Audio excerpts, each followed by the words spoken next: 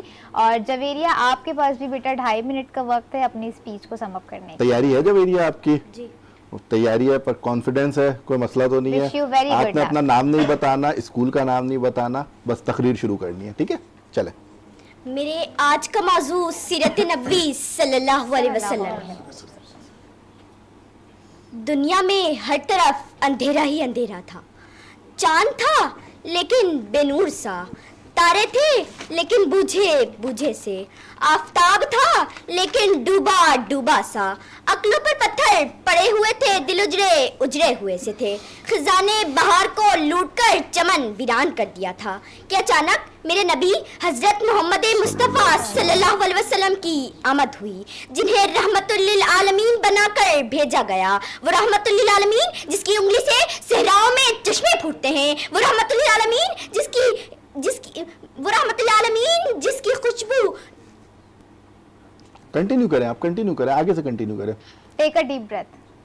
کوئی بات نہیں، گھبرانا نہیں ہے بیٹا. وہ رحمت للعالمین جس کی پسینہ اتھر خوشبو فضا کو مہکا دیتے ہیں، وہ رحمت للعالمین جس پر بادل اپنا سایہ کرتا ہے، جنات کے قافلے جس کے پیام حق کو سننے کے لیے دربار عالی شان میں تشریف لاتے ہیں، وہ جس کی قربت ابو بکر کو صدیق، عثمان کو غنی، عمر کو فاروق اور علی کو شیر خدا بنا دیتی ہے، جس کی نسبت فاطمہ کو خاتون جنت بنا دیتی ہے. میں اس رحمت للعالمین کی شان میں کیا بیان کروں؟ مقام محمود جس کے انتظار میں ہے، شفاعت کبریٰ جس کے انتظار میں ہے، جنت بند سور کر جس کے انتظار میں ہے، وہ طائف کے میدانوں میں پتھر کھا کر بھی دعا دینے والا، وہ احد کے پہاڑ پر دندان مبارک شہید کروا کر بھی مسکرانے والا، وہ مکہ فتح کر کے عام معافی کا اعلان کرنے والا. میرا رب جن کے شہر کی قسمیں اٹھائے، وہذا البلد الامین، جنہیں میرا رب کبھی حبیب کہے، کبھی خلیل کہے، کبھی یاسین کہے، کبھی مزمل کہے، کبھی طٰہٰ کہے. ارباب نظر کو کوئی ایسا نہ ملے گا، ارباب نظر کو کوئی ایسا نہ ملے گا، بندے تو بہت مل جائیں گے مولا نہ ملے گا. تاریخ اگر ڈھونڈے گی ثانیے محمد کو، تاریخ اگر ڈھونڈے گی ثانیے محمد کو، ثانی تو بڑی چیز ہے، سایہ نہ ملے گا، ثانی تو بڑی چیز ہے، سایہ نہ ملے گا. کیا خوبصورت تقریر. جس طرح لب سے لب ملتے ہیں نام محمد کے سبب، جس طرح لب سے لب ملتے ہیں نام محمد کے سبب، کاش ہم سب بھی مل جائیں اس نام محمد کے سبب، کاش ہم سب بھی مل جائیں اس نام محمد کے سبب. وما علینا الا البلاغ المبین. بہت خوبصورت تقریر کی. اور ججز صاحب، رضوان صاحب، ذیشان صاحب، آپ جب تک اپنے فیصلے صادر فرمائے، ہمارے ساتھ ایک گیسٹ ہے. تو جاوید صاحب میں آپ کی طرف آؤں گا. آپ نے تقریریں سنی، بچوں کا کانفیڈنس دیکھا، آپ کیا کہیں گے اس عمر کے بچے جب اس لیول پر آخر تقریریں کریں گے، اور جب یہ بچے جوان ہوں گے، بڑے ہوں گے، پاکستان کو پوری دنیا میں جا کے ریپریزنٹ کریں گے، تو ان بچوں کا فیوچر آپ کیا دیکھ رہے ہیں؟ اور بنو یوتھ کی آواز کی اس کاوش کے بارے میں بھی گفتگو فرمائیں. نہیں ہے نا امید اقبال اپنی کشتی ویرا سے، ذرا نم ہو تو یہ مٹی بڑی زرخیز ہے ساقی. اور خاص طور پر میں آج جو بچوں کی تقریریں سنی، اور یہ جو پلیٹ فارمز ہوتے ہیں، یہ جو رہنمائی ان کو یہاں پر مل رہی ہوتی ہے، یہ غالباً بڑی سالڈ اور بڑی زبردست ڈائٹ ہے. ان کی تعلیم کے ساتھ ساتھ تربیت جو ہو رہی ہیں، اور جس طرح سے ان کو الحمدللہ آگے بڑھنے کے مواقع دیے جا رہے ہیں، یہ بڑی زبردست ہے. اور میں اگر اپنے دور کی بات کروں تو ہمیں اس لیول پہ اس طرح کے مواقع نہیں جو ہے وہ مل پا رہے ہوتے ہیں، اور اب بڑی کوششیں ہوتی تھی، لیکن اس دور کو اور ان بچوں کو اگر میں دیکھتا ہوں تو ماشاءاللہ مجھے بڑی خوشی ہوتی ہے کہ جو ہمارا ملک ہے الحمدللہ، جو یہ خطہ ہے، جو یہ زرخیز خطہ ہے الحمدللہ، یہ گاہے بگاہے الحمدللہ اپنی بہتری کی طرف جو ہے وہ روا دوا ہے. اور بنو یوتھ کی آواز اورنگی کہ ایک چھوٹے سے میں ایک میرا خود بھی تعلق اورنگی سے ہے الحمدللہ. اورنگی میں بڑے ہیرے ہیں، اور وہاں سے ان گلیوں سے اور ان سڑکوں سے حالانکہ ٹوٹ پوٹ کا شکار ہے، وہاں پر اگر آپ جائیں تو ہاں بالکل، لیکن وہاں پر ایسے خداداد صلاحیت موجود ہیں. ان کو صرف آپ نے کیا کرنا ہے، ان کو تھوڑا سا گائیڈ کرنا ہے. اور یہ بچے وہ بچے ہیں کہ مجھے یقین ہے، ایک ہوتا ہے امید، ایک ہوتا ہے یقین. مجھے یقین ہے کہ انشاءاللہ یہ آگے جا کے بہترین طریقے سے اس قوم کو لیڈ کریں گی اور بہترین طریقے سے پاکستان کی جو ہے وہ ریپریزنٹیشن ہوگی. میں ساتھ میں صرف ایک بات اور کہنا چاہوں گا ان تمام پیرنٹس کو کہ یہ جو مقابلے ہوتے ہیں، تقاریری مقابلے، یہاں ہار اور جیت نہیں ہوتی. نہیں بالکل نہیں. اصل میں ہماری زندگی میں سیکھنا بہت ضروری ہے، اور زندگی میں سیکھنے کا جو عمل ہے وہ ہمیشہ جاری و ساری رہنا چاہیے، اور تربیت بچوں کی ہونی چاہیے. یہ تقاریری مقابلے صرف رٹ کے آ کے کرنا نہیں چاہیے. میں کہتا ہوں ہم گفتار کے غازی ہیں. یہ چیزیں ہمارے قول و فعل میں بڑا تضاد ہے. ہماری جو اگر اس قوم کی جو پستحالی اور خستحالی کو اگر میں دیکھوں تو اگر ہم آبزرو کریں اور انالائسس ہم کریں تو ہم قول ہمارے کچھ اور ہے، فعل کچھ اور ہے. تو ان الفاظوں کو نہ صرف بولنا ہے، ان کو اپنی رگوں میں جو ہے وہ سمانا ہے. محمد کی ذات کو میں کہتا ہوں نا، میں بار بار کافی جگہوں پہ بول چکا ہوں کہ یہ جو میم کا لفظ ہے، محمد کی ذات جو ہے وہ اپنی اندر سمانی ہے، اور آپ کی اندر جو محمد کی ذات آ گئی. اور میم کا لفظ بڑا بہترین لفظ ہے. میں کئی بار اس پر بات کر چکا ہوں کہ آپ کو اخلاق چاہیے، میم میں ملے گا. آپ کو کردار چاہیے، میم میں ملے گا. بے شک. آپ کو صبر چاہیے، میم میں ملے گا. آپ کو شفقت چاہیے، میم میں ملے گا. میم سے محمد مصطفیٰ صلی اللہ علیہ وآلہ وسلم. تو محمد ہماری، آپ کو پتہ ہے کہ وہ ہستی ہیں کہ جن کا نہ اس دنیا میں نہ آگے کوئی ثانی ہے. یہی ہمارے رول ماڈل ہیں. انہی کو لے کر چلیں، انہی کی زندگی کو سٹڈی کریں اور چیری پکنگ کریں. چیری پکنگ کا مطلب یہ ہے کہ جو بہترین چیزیں ہیں، اصل میں کرٹیسزم بہت ہے، اور کرٹیسزم کو لے کر میں صرف یہی کہنا چاہوں گا کہ اصلاح کرنا چاہیے بچوں کو. بچوں پر شفقت، جیسے محمد مصطفیٰ صلی اللہ علیہ وسلم میں آپ کو شفقت ملے گی، آپ کو انصاف ملے گا، برابری ملے گی، محبت ملے گی. تو ہمیں اس لیول پہ گراؤنڈ ریئلٹی کو ایکسیپٹ کرنا چاہیے. ہمیں ان بچوں کو صحیح طریقے سے دین اسلام کا بہترین ریپریزنٹیٹیو بنا کر دنیا کو بتلانا ہے کہ یہ ہمارے اساسے ہیں. ہماری تاریخ کیا ہے؟ اتنی زرخیز تاریخ ہے ہماری کہ ہم پیچھے جائے تو ہم، میں کہتا ہوں دنیا میں ایسی کوئی تاریخ نہیں ہے جو دین، وہ کہتے ہیں کہ لب کچھ نہ کہے تو اچھا ہے، لب چپ ہی رہے. میں کہتا ہوں کہ لب حق ہی کہے تو اچھا ہے، لب سچ ہی کہے تو اچھا ہے. اور فتنے سے بری اس دنیا میں صرف دین اسلام ہی سچا ہے. اگر اپنی سچائی سے وفا کریں گے، اپنے ہیروز کو ڈھونڈنے نکلیں گے ان ویران گلیوں میں، ہم جا کے ذرا دیکھیں گے تو ہمیں اپنی زندگیوں میں نور، سکون، یہ سب کچھ ملے گا. جاوید صاحب بہت اچھی گفتگو کی. ایک لائن میں ہنا طاہر صاحبہ، اگر آپ ان بچوں کی، فضا طاہر صاحبہ معذرت، آپ اگر ان بچوں کی حوصلہ افزائی کے لیے کچھ فرما دیں. بالکل جناب، کیونکہ وقت بہت کم ہے. ماشاءاللہ بہت اچھا بولے آپ. تو بہت اچھی تقاریر کی، اور اسی طرح سے جب ہم مقابلوں میں حصہ لیتے ہیں جو تو آگے بڑھتے رہتے ہیں، تو کوئی بھی آپ میں سے جیتے، ہمت نہیں ہارنی. اور وہی والی بات، اپنا مطالعہ کو جاری رکھیں، تلفظ پر ہمیشہ غور کرنا ہے. تمام دیکھنے والوں کے لیے بھی یہی پیغام ہے. Focus on your self, groom your self. اور اللہ پاک جب ساتھ ہوں، والدین ساتھ ہوں، آپ کے اپنوں کی سپورٹ ساتھ ہو، تو آگے بڑھتے رہیں گے. اور جس بھی مقام پر پہنچیں، جو بھی لوگ تقاریر کرتے ہیں، مقابلوں میں حصہ لیتے ہیں، وہ یقینی طور پہ بڑے ہو کے کچھ نہ کچھ اہم شخصیات میں تبدیل تبدیل ہو جاتے ہیں تو کبھی بھی اپنے اندر غرور نہ لائیں اور کیا بات اپنی ہے. جڑوں کو ہمیشہ بہت اچھا میسج صدیہ صاحبہ کی جانب سے، جاوید صاحب کی جانب سے، اور یقیناً یہ بچوں کو موٹیویٹ بھی کرے گا. بالکل. اب ہمارے ججز کی طرف بڑھتے ہیں. میرے خیال سے ریزلٹ تیار ہے امبر. بالکل تیار ہے سر. پھر تھوڑا سا میرے خیال سے آج سخت فیصلہ ہوگا آپ کی جانب سے اور مارجن بھی کم ہوگا. اور سب سے پہلے تو میں یہ بتاتا چلوں کہ ذیشان صاحب نے جو رزلٹ بنایا ہے اور جو میں نے بنایا ہے ہم بالکل یکساں ہیں اور اس میں کوئی دو رائے نہیں ہے. اور ماشاءاللہ جس انداز میں تقریر کی گئی، مقررین جو تقریر کر رہے تھے ہمارے، کیا بہترین انداز تھا. All of those candidates deserve appreciation from all of us, اور ہم امید کرتے ہیں کہ آگے چل کے یہ اس سے اچھی تقریر کریں گے اور آگے ماشاءاللہ یہ ہمیں مستقبل کا ستارہ نظر آ رہا ہے. ذیشان صاحب ایک لائن میں آپ بس بچوں کے لیے کچھ فرما دیں، پھر ہم ریزلٹ اناؤنس کر دیں گے. تقریر ماشاءاللہ کافی بہتر تھی. جیسے یہ پچھلے راؤنڈ سے اس سیمی فائنل راؤنڈ تھا نا، تو کافی انہوں نے امپروو کیا ہے اور انشاءاللہ کل ہمارا فائنل ہے تو میں امید کرتا ہوں یہ مزید امپروو کریں گے. تو ریزلٹ تیار ہے؟ جی ریزلٹ اناؤنس میں کرنے جا رہا ہوں. تو بچے بھائی دل تھام کے بیٹھے ہیں سارے بچے، جلدی سے آپ ریزلٹ اناؤنس کر دیں. ٹاپ اپروچ اپنائیں گے. جی سب سے پہلے تیسری پوزیشن جس مقررہ نے حاصل کی ہے ان کا نام ہے جویریہ شاہنواز. جویریہ صاحبہ تھرڈ پوزیشن، آپ کو بہت بہت مبارک ہو.